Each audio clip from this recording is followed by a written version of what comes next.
Hello everyone, hope you all are doing good in your studies. तो आ गया है नेक्स्ट पार्ट। हम कर रहे हैं BFUHS स्टाफ नर्स की तैयारी।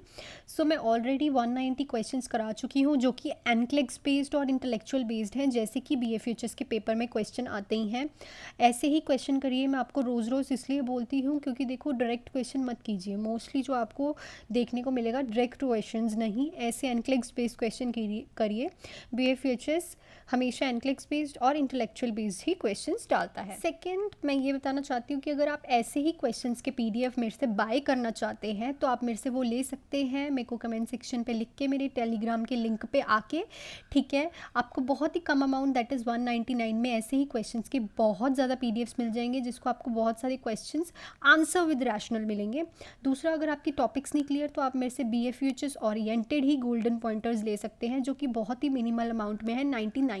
पर अगर आप इन दोनों को साथ में लेते हैं 249 में आपको ये दोनों मिल जाएंगे ऑफर में, और उनके साथ ही आपको इंपॉर्टेंट टॉपिक्स जो होंगे BFUHS के वो भी मिल जाएंगे।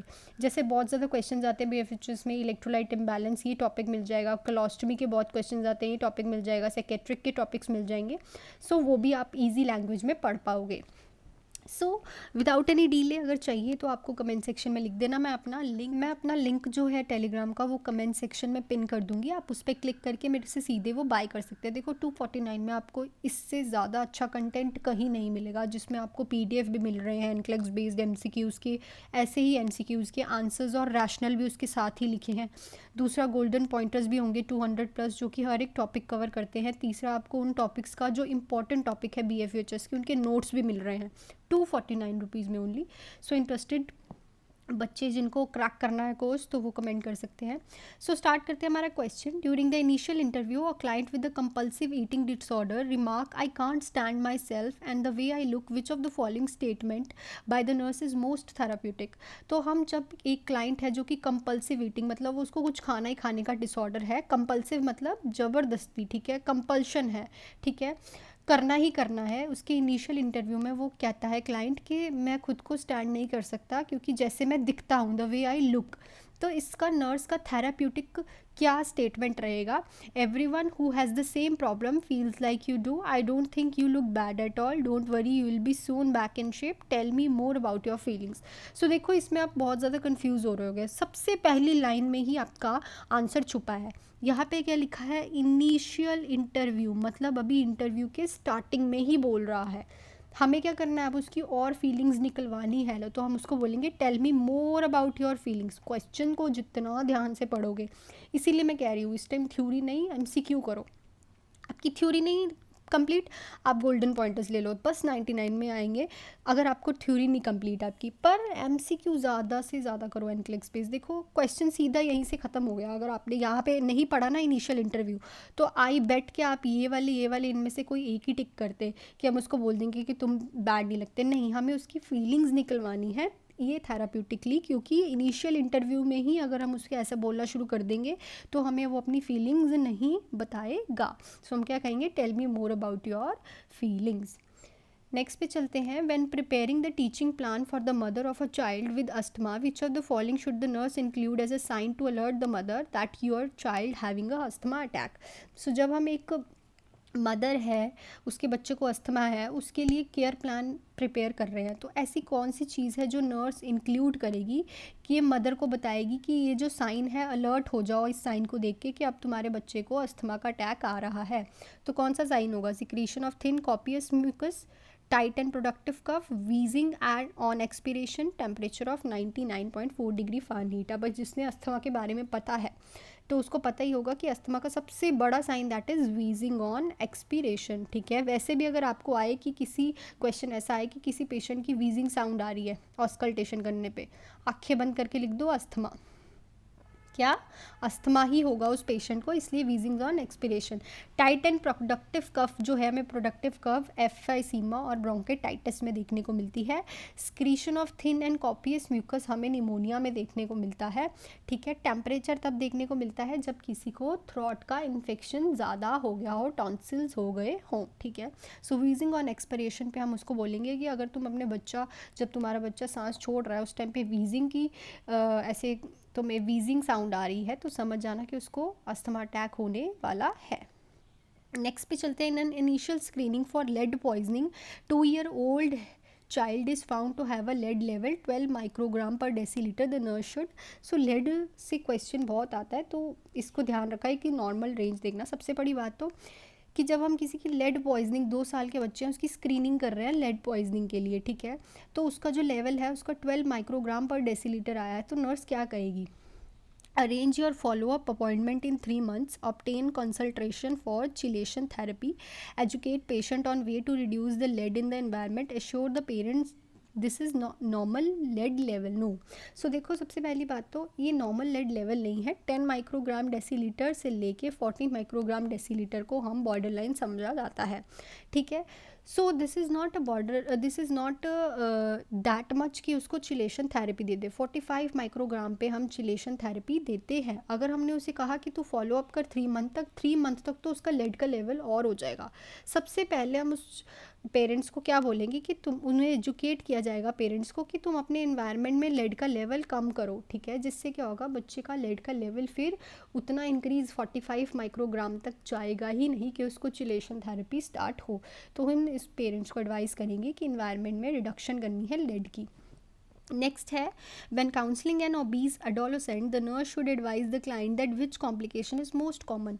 तो जब हम एक ओबीज एडोलोसेंट की काउंसलिंग कर रहे हैं तो नर्स उस क्लाइंट को किस चीज़ के बारे में बताएगी कि ये सबसे मोस्ट कॉमन कॉम्प्लिकेशन होती है। So lifelong obesity, gastrointestinal problem, orthopaedic problem, psychosocial problem. So देखो, अगर कोई अडोलोसेंट एज में ही ओबीस है तो उसको लाइफ लॉन्ग ओबेसिटी होने का मोस्ट कॉमन कॉम्प्लिकेशन होती है। मतलब अगर किसी ने अडोलोसेंट एज में अपनी प्रॉपरली फिजिकली मेंटेन नहीं किया, खुद को एक्सरसाइज नहीं की, तो मोस्ट कॉमनली वो अपनी लाइफ लॉन्ग ऐसा ओबीस ही रहेगा। सो हम उसको ये चीज़ की कॉम्प्लिकेशन के बारे में बताएंगे काउंसलिंग करते time. Gastrointestinal problem, orthopaedic and psycho social problems are not most common तो ये देखा होगा, जो बच्चे हेल्दी होते हैं और एडोलेसेंट एज में, वो भी बाद में भी हेल्दी ही रहते हैं, मतलब हेल्दी ही रहते हैं, ओबीज ही रहते हैं, आपने देखा होगा। सो उसको ये मोस्ट कॉमनली देखने को मिलेगी। क्वेश्चन में लिखा है मोस्ट कॉमन, सो ये देख के आप कंफ्यूज होने से पहले ही क्वेश्चन पढ़ा करो अच्छे से। क्वेश्चन अच्छे से किया सो ऑब्वियसली आप कंफ्यूज हो गए ही नहीं, ठीक है।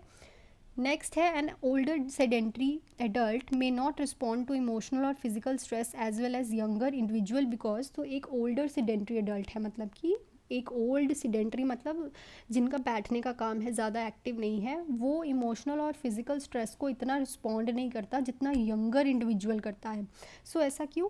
Left ventricular hypertrophy, irregular heartbeat, peripheral vascular occlusion, pacemaker placement. So देखो, it is little complicated question. क्या होता है जब ओल्डर अडल्ट होता है और दूसरा उसका जो लाइफस्टाइल है दैट इज़ सेडेंट्री, बैठने वाला लाइफस्टाइल है। सेडेंट्री जॉब्स कैसी होती है? टीचर की जॉब हो गई, जैसे मेरी जॉब हो गई, पूरा दिन बैठना। ऐसे लाइफस्टाइल वालों में क्या होता है कि जो बॉडी है वो एक्टिव नहीं रहती है। बॉडी एक्टिव नहीं रहती है तो जो उनका लेफ्ट वेंट्रिकल होता है ना, वो प्रॉपरली वर्क नहीं करता है, ठीक है। उसको पता ही नहीं होता है कि एक्टिविटी करते टाइम उसे कैसे रिस्पॉन्ड करना है। सो इसमें क्या हो जाता है, लेफ्ट वेंट्रिकुलर की एबनॉर्मल एट्रोपी होनी स्टार्ट हो जाती है। irregular heartbeats and peripheral vascular culture and pacemaker placement is not this इस क्वेश्चन से रिलेटेड नहीं है, not related to this question, ठीक है। कि इरेगुलर हार्ट बीट से वो रिस्पॉन्ड नहीं कर रहा, नो। Peripheral vascular, no. अगर उसकी लेफ्ट वेंट्रिकुलर एट्रोपी हो गई है, बिकॉज क्वेश्चन में ही लिखा है सेडेंट्री अडल्ट, ठीक है। नेक्स्ट पे चलते हैं। The nurse is unable to palpate the client's left pedal pulse. Which of the following action should the nurse take next? तो nurse जो है वो unable है, उसकी left pedal pulse जो है client की, उसकी palpate नहीं हो रही है, तो nurse का next action क्या होगा? Auscultate the pulse with the stethoscope, call the physician, use a Doppler ultrasound device, या फिर inspect the lower left extremity. So देखो, क्वेश्चन में लिखा है कि हमने palpate की है, हमें नहीं हुई है, ऑस्कल्टेशन से भी नहीं दिखेगी, हमें यूज़ करना पड़ेगा डॉपलर अल्ट्रासाउंड डिवाइस। अगर डॉपलर अल्ट्रासाउंड डिवाइस से भी नहीं दिखती है then we'll call the physician, ठीक है। प्रायोरिटी वाइज चलो, हमें डॉपलर डिवाइस यूज़ करेंगे, then we call the physician according to the situation. Next पे चलते हैं। The client with the peripheral vascular disease has a bypass surgery, the primary goal for plan of care after the surgery. तो एक client है, उसको peripheral vascular disease है, तो उसकी अभी भी बाईपास सर्जरी हुई है, तो प्राइमरी गोल क्या रहेगा उसकी केयर में? मेंटेन ऑप्शन है, maintain circulation, prevent infection, relieve pain, provide education. तो इसमें हम जाएंगे ABC में, एयरवे, ब्रीदिंग, सर्कुलेशन। सबसे पहले हमारा प्राइमरी जो रहेगा that is circulation. Because circulation भी क्यों? क्योंकि यहाँ पे क्वेश्चन में सीधा सीधा लिखा है पेरिफेरल वास्कुलर डिसीज़ है, एंड वास्कुलर डिसीज़ मतलब ब्लड सर्कुलेशन, तो हमें मेंटेन करना पड़ेगा सर्कुलेशन पेशेंट का। नेक्स्ट है, when the client with the thrombocytopenia has a severe headache, the nurse interrupt that this indicate which of the following. तो एक क्लाइंट है, उसको थ्रोम्बोसाइटोपिनिया है, डिप्लीटेड WBC प्लेटलेट काउंट, और उसको सीवियर हेडेक है, तो इससे क्या इंडिकेट करेगी nurse? Stress of the disease, cerebral bleeding, migraine headache, sinus congestion. So देखो, इसका अगर किसी को थ्रोम्बोसाइटोपिनिया होता है और सीवियर हेडेक हो रहा है, मतलब कि थ्रोम्बोसाइटोपिनिया देयर इज़ अ चांसिंग कि पेशेंट के ब्लीडिंग हो रही हो। सबसे बड़ी कॉम्प्लिकेशन क्या होती है थ्रोम्बोसाइटोपिनिया की? ब्लीडिंग। सो हम क्या असेस करेंगे? सेरिब्रल ब्लीडिंग के, कहीं पेशेंट को सेरिब्रल ब्लीडिंग तो नहीं हो रही, ठीक है। Stress of the disease is not, क्योंकि सीवियर हेडेक इज़ नॉट, क्योंकि उसको ऑलरेडी थ्रोम्बोसाइटोपिनिया है, उसको ऑलरेडी बहुत बड़ी प्रॉब्लम है, ठीक है। माइग्रेन हेडेक भी नहीं है और साइनस कंजशन भी नहीं है। सीधा अगर आपको थ्रोम्बोसाइटोपिनिया दिखता है या फिर प्लेटलेट काउंट का कुछ क्वेश्चन भी दिखता है ना, सीधा कॉम्प्लिकेशन इज़ ब्लीडिंग, ठीक है, रिस्क ऑफ ब्लीडिंग। नेक्स्ट पे चलते हैं। 27-year-old female elective laser surgery for a deviated septum which indicate that the bleeding was occurring even if the nasal drip padded dry and intact। तो एक 27-year-old female है, उसकी laser surgery की है deviated septum की, जो nose में septum होता है उसका डेविएटेड थी। तो ऐसी कौन सी चीज़ है जिससे हमें पता चलेगा कि उस पेशेंट के ब्लीडिंग हो रही है, इवन कि उसकी जो हमने अंदर नेज़ल ड्रिप पैड की है वो भी ड्राई और इंटैक्ट है, तब भी उसके अंदर ब्लीडिंग होगी है, हमें कैसे पता चलेगा? सो देखो, ऐसे ही क्वेश्चंस लेने के लिए आप मुझे कमेंट सेक्शन में लिख सकते हैं, आपको PDF भी मिल जाएंगे, गोल्डन पॉइंटर्स भी मिल जाएंगे, बहुत ही कम अमाउंट में, बहुत ही कम प्राइस में। सो आप वो मेरे से बाय कर सकते हैं। मैंने अपना जो लिंक है वो टेलीग्राम का कमेंट सेक्शन पे ऊपर पिन किया हुआ है, आप उस पर डायरेक्ट आके मेरे से वो PDF एंड गोल्डन पॉइंटर्स, और अगर आप दोनों साथ में लेते हैं तो आपको पड़ेंगे 249 के। उसके साथ साथ आपको BFHS के इंपॉर्टेंट टॉपिक्स के नोट्स भी मिल जाएंगे, जो कि बहुत ही ईजी लैंग्वेज में मैंने लिखे हुए हैं, बनाए हैं। सो हमारे पास ऑप्शन है नोजिया, रिपीटेड स्वॉलोइंग, या फिर increase the respiratory rate, increase pain. So इस क्वेश्चन का आंसर आप मुझे बताओगे कि अगर किसी पेशेंट की डेविएटेड सेप्टम की सर्जरी हुई है और इवन कि उसका जो नेज़ल ड्रिप पैड है वो भी हमारा को ड्राई और इंटैक्ट देखने को मिल रहा है, तब भी हमें कैसे पता चलेगा कि उसके अंदर ब्लीडिंग हो रही है? आई नो ये क्वेश्चन शायद मैंने टाउनसिलेक्टमी का आपको कराया हुआ है, तो आपको अगर याद रहेगा तो आप मुझे ये क्वेश्चन ज़रूर बताओ कमेंट सेक्शन में लिख के। आज के लिए इतनी क्वेश्चंस, कल मैं और क्वेश्चंस करा दूंगी आपको, ठीक है। और अगर आपको PDF एंड गोल्डन पॉइंटर्स चाहिए तो आप मेरे को लिख सकते हैं कमेंट सेक्शन में, मैं आपको वो देखो मेरी बात सुनो, जैसे बच्चे बोलते हैं कि मैम उसको व्हाट्सएप पे सेंड कर दो, देखो व्हाट्सएप पे सेंड आप वहीं से कर लो, वहीं से आपको फॉरवर्ड हो जाएंगे वो कहीं भी। मैं तो आपको फ़ोटो स्टेट निकलवा लो, काफ़ी बच्चों ने PDF एंड गोल्डन पॉइंटर्स लेके फ़ोटो स्टेट निकलवा रखी है, ठीक है। फ़ोटो स्टेट निकलवाने से क्या होता है कि कभी आपसे गलती से फाइल डिलीट भी हो गई, चाहे मैं व्हाट्सएप पे ही भेज दूँ, तो उससे क्या होगा, आपके पास वो रहेगी नहीं। फ़ोटो स्टेट से आपके पास एटलीस्ट एक नोट्स तो बन जाएगा, ठीक है।